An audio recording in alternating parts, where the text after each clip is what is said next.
Monasterio, sin ventanas ni puertas. A la derecha había un edificio bajo de un solo piso, y a la izquierda se elevaba una destartalada estructura de madera de 4 pisos de altura.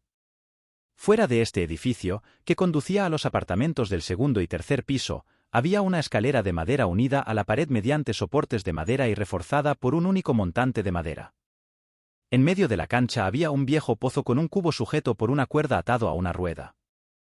La escalera crujió a medida que subían y a Joseph le pareció que se balanceaba un poco.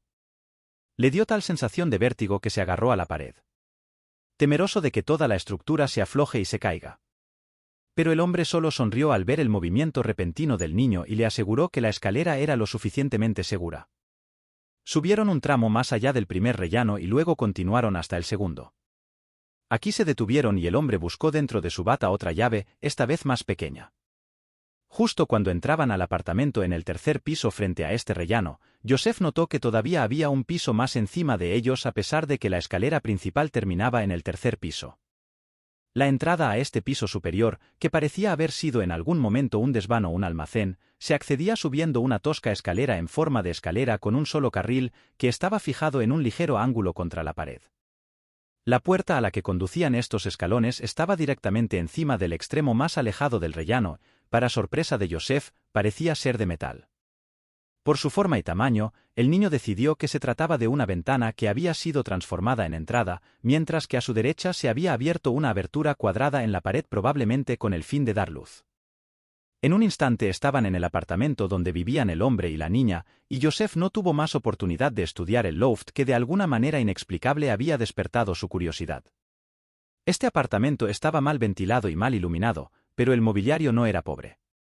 Había tapices y grandes sillas de roble, una mesa pesada en el centro de la habitación, varias cómodas enormes y un aparador en el que brillaban algunos objetos de plata. La niña corrió rápidamente hacia una contraventana y la abrió, tras lo cual la luz entró a través de una miríada de pequeños paneles de vidrio engarzados en plomo. Rápidamente puso delante de José y del hombre de negro pequeñas copas que llenó de vino. Se colocaron ante ellos unos trozos de pan partido en la mesa y todos comieron, José con bastante voracidad, aunque esforzándose por disimular su hambre. «Ahora cuéntanos tu historia», le pidió el hombre. José lo contó brevemente, enfatizando principalmente la llegada de su padre, su madre y él mismo a la ciudad esa mañana, y el dilema que enfrentaron al conseguir alojamiento.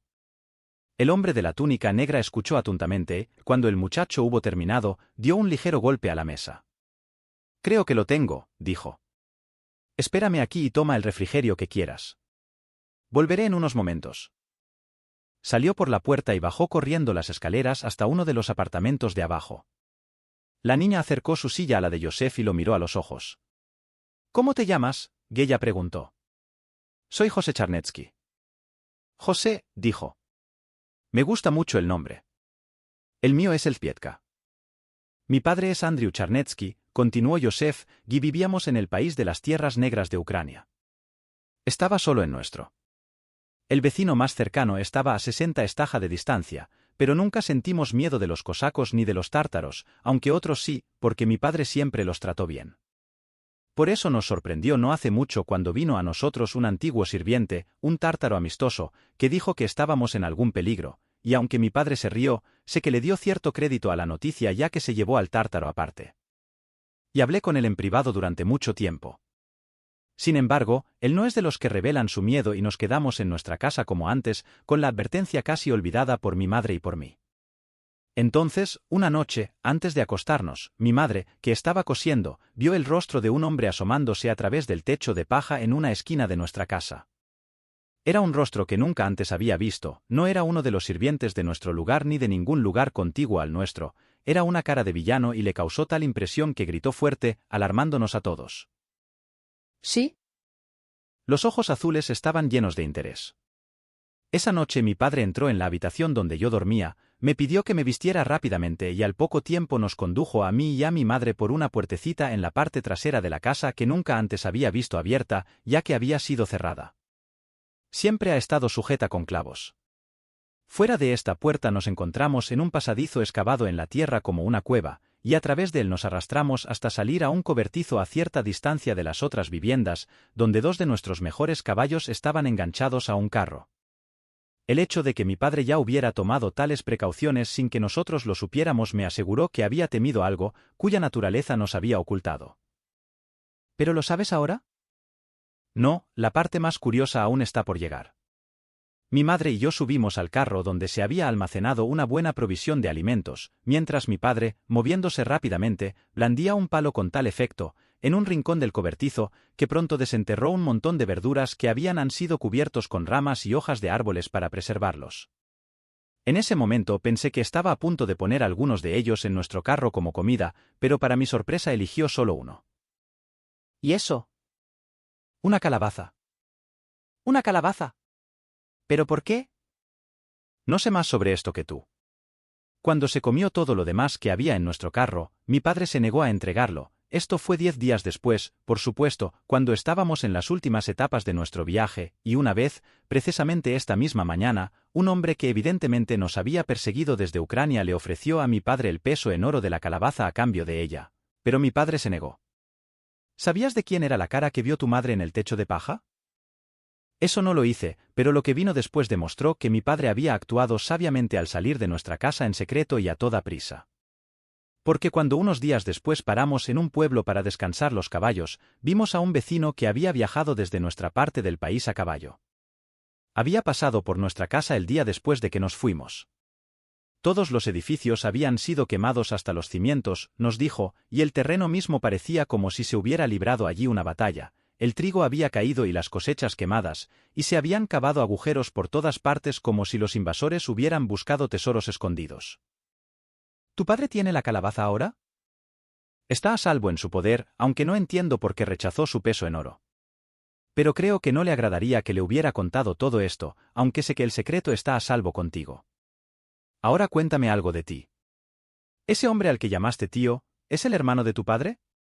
Así es. Mi madre y mi padre murieron en la peste que se extendió por el pueblo cuando yo era pequeño. Es un máster en artes de la universidad y un gran académico, añadió con orgullo. Su nombre es Nicholas Croitz y entre los más famosos en la universidad en alquimia, es de hecho el más grande.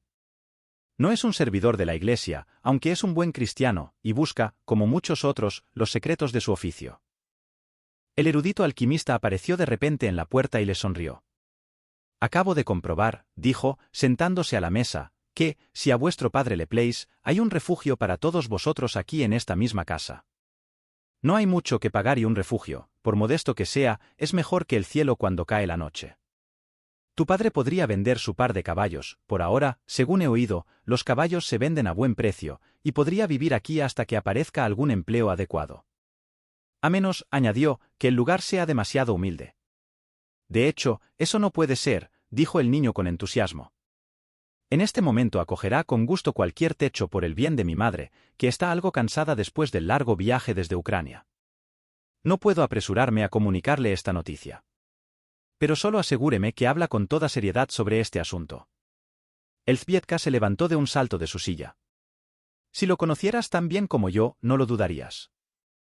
Ante eso, el alquimista la envolvió con sus largos brazos de los que colgaban las mangas negras de su vestido, hasta que ella sonrió desde el abrazo a Joseph como si estuviera atrapada entre las alas de un gran cuervo.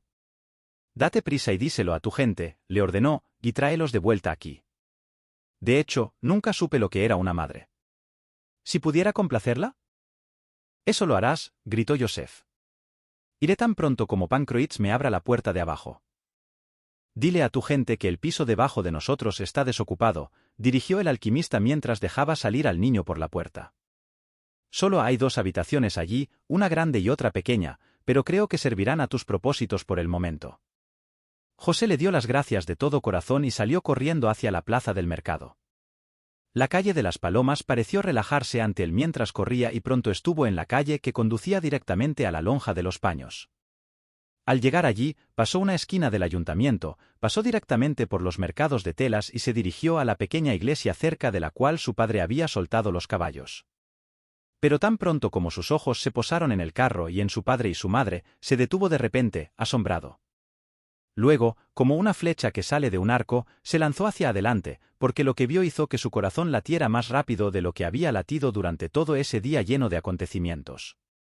El extraño que habían dejado en el barro al borde del camino esa mañana estaba al lado del carro con una multitud de rufianes detrás de él, amenazando y gritando a Pan Andrew y su esposa. El extraño llevaba un enorme garrote, y los rufianes, de los cuales él parecía ser el líder, estaban armados con palos y piedras y gritaban enojados como si intentaran dañar al hombre y a la mujer que estaban encima de ellos.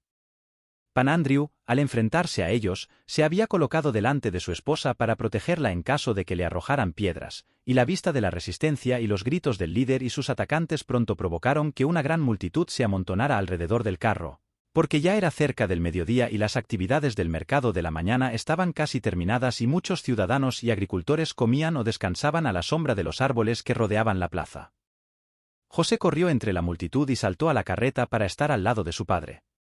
«Ja, también tenemos al cachorro», gritó el que a primera hora de la mañana se había jactado de llamarse Ostrovsky. «Es un mago como el padre, y un brujo como la madre, porque fue él quien hizo que mi caballo volara directo al cielo esta mañana con un golpe en el flanco».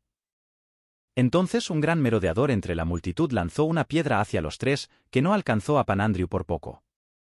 «Magos, hechiceros, brujas», abucheó la multitud. «El hombre es el peor», gritó el autodenominado Ostrovsky. «Es él quien hechizó a mi hermano y le cortó la cabeza y la transformó en una calabaza. Si es honesto, que me entregue esa calabaza a la vista de todos, para que pueda dar cristiana sepultura al cerebro de mi hermano. Y no lo hará, que se enfrente a mis cargos. Es un mago, sí, y uno condenado por la Iglesia, el tribunal y el precepto. A él. Mátalo. Pero guárdame la calabaza que es la cabeza de mi hermano». Por absurdas que parezcan hoy estas acusaciones, no lo parecían en el siglo XV. Porque entonces los hombres apenas comenzaban a ver la locura de muchas supersticiones y crueldades que habían prevalecido desde la Edad Media. Creían que ciertas personas tenían poderes malignos capaces de transformar a otras en animales extraños, pensaron que por arte de magia los hombres podrían resolver su rencor hacia los demás de maneras horriblemente maliciosas, que la comida podía envenenarse con encantamientos y la leche agriada. Y lanzar el grito de mago contra un hombre, por inocente y amante de la paz que fuera, era suficiente para iniciar a hombres rudos y brutales, sí, y a las mujeres también, a una persecución activa y a cometer actos ilícitos. Ese era el método que había adoptado el desconocido para vengarse de Pan Andrew, y no solo la venganza, sino lo que buscaba aún más intensamente, la posesión de la calabaza que el señor del campo se había negado a entregarle temprano en la mañana. Al día. Había estado por la ciudad buscando a ciertos amigos o seguidores para lanzar el grito de mago, y luego había buscado con ellos por la ciudad hasta que encontraron a Pan Andrew y su esposa. La calabaza, es la cabeza de mi hermano», seguía gritando. Pan Andrew, por su parte, se limitó a sonreírle burlonamente y se reunió en la calabaza donde ningún hombre podría agarrarla sin recibir también un golpe de su pesada espada, y los atacantes, más cobardes que los hombres, no hicieron ningún intento de atacarla. «Acérquese al carro por el lado hacia el que estaba mirando». Sin embargo, algunos armados con grandes piedras se escabullían para ponerse detrás de él, y otros delante se preparaban para lanzarle una andanada de proyectiles, cuando se precipitó en medio del tumulto un hombre de apariencia venerable, vestido con una túnica marrón y con grandes mangas abullonadas y capucha puntiaguda. Era de estatura moderada, de andar firme y se comportaba como un hombre en la flor de la vida. Podría haber sido un sacerdote, un hermano de alguna orden parecía, pero ciertamente era un erudito, porque había eso en su rostro y en una caída de sus hombros que lo proclamaba un hombre de letras. «Cesen, cesen, cobardes todos», gritó con un tono de voz autoritario. «¿Qué persecución hay aquí? El hombre, la mujer y el niño son trabajadores de la magia, magos y brujas», dijo el líder con brusquedad. «Mantén tus manos alejadas, porque les estamos amonestando». «Magos y brujas, fiddlesticks», gritó el recién llegado, subiéndose al carro hasta situarse junto a Pan Andrew. «Esto no es más que una excusa para un acto de violencia como el que esta ciudad ha visto en los últimos 12 meses. Atacar a un hombre honesto, que a cualquiera que no sea un ciego le parece honesto, a una mujer débil y a un niño indefenso, cobardes todos, digo. Dispérsense o llamaré a los guardias del rey para que los dispersen». «Es el propio Hankanti», dijo uno de los alborotadores en un fuerte susurro que todos a su alrededor oyeron. «Me voy, por ejemplo». Y arrojando el bastón al suelo se puso en marcha. Si no había habido magia en Pan Andrew, su esposa o su hijo, sí la había en el nombre de Hankanti, y también una magia muy saludable, porque de inmediato todos los sombreros de aquella multitud se quitaron y los hombres comenzaron a se mirar de reojo como si estuvieran atrapados en algo vergonzoso. El buen Hankanti se susurraba por todos lados, y en el más breve segundo imaginable la multitud se había derretido hasta que no quedó ni una sola persona, ni siquiera el líder de los rufianes que habían iniciado el ataque.